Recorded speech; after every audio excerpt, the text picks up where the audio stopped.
ഞാനിപ്പോൾ നിൽക്കുന്നത് ഓസ്ട്രേലിയയിലൊരു സൂപ്പർ മാർക്കറ്റിലാണ്. ഇവിടുത്തെ ഒരു രസം എന്താണെന്ന് ചോദിച്ചാൽ, കങ്കാരു ശരിക്കും പറഞ്ഞു കഴിഞ്ഞാൽ ഓസ്ട്രേലിയയുടെ ഒരു ദേശീയ മൃഗമാണ്. പക്ഷേ ഇവിടെ കങ്കാരുവിൻ്റെ ഇറച്ചി സൂപ്പർ മാർക്കറ്റിൽ വാങ്ങാൻ കിട്ടും. എന്നാൽ മയിൽ നമ്മളുടെ ദേശീയ പക്ഷിയാണ്. പക്ഷേ മയിലിനെയോ കടുവയോ ഏതിനെങ്കിലും കൊന്നു കഴിഞ്ഞാൽ പണി കിട്ടും. അതാണ് ഒരു രസകരമായ സംഭവം. അപ്പം കങ്കാരുവിൻ്റെ ഇറച്ചി എങ്ങനെ ഇരിക്കുവാണെന്നുള്ളത് ഞാൻ ഇപ്പോൾ നിങ്ങളൊന്ന് കാണിച്ചു തരാം. ഇത് കണ്ടോ, ഈ ഇരിക്കുന്നതാണ് കങ്കാരുവിൻ്റെ ഇറച്ചി. നിങ്ങൾക്കിവിടെ കാണാം, കണ്ടില്ലേ? കങ്കാരുവിൻ്റെ സ്റ്റീക്കാണിത്. ഇനി അതിന് തന്നെ വേറെ വെറൈറ്റികളുണ്ട്, വേറെ ഞാൻ കാണിച്ചു തരാം. അപ്പോൾ ഇത് കണ്ടോ, ഇത് കങ്കാരുവിൻ്റെ മറ്റൊരു ടൈപ്പ് ഇറച്ചിയാണ് ഈ കാണുന്നത്.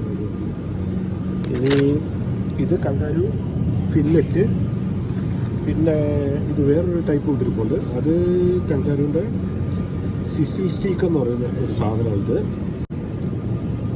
ഇത് കങ്കാരുവിൻ്റെ ഇറച്ചി അരച്ച് ഇങ്ങനെ ആക്കി വെച്ചിരിക്കുകയെന്ന് തോന്നുന്നു. ഇതാണ് കങ്കാരുവിൻ്റെ ഇറച്ചി എന്ന് പറയുന്നത്.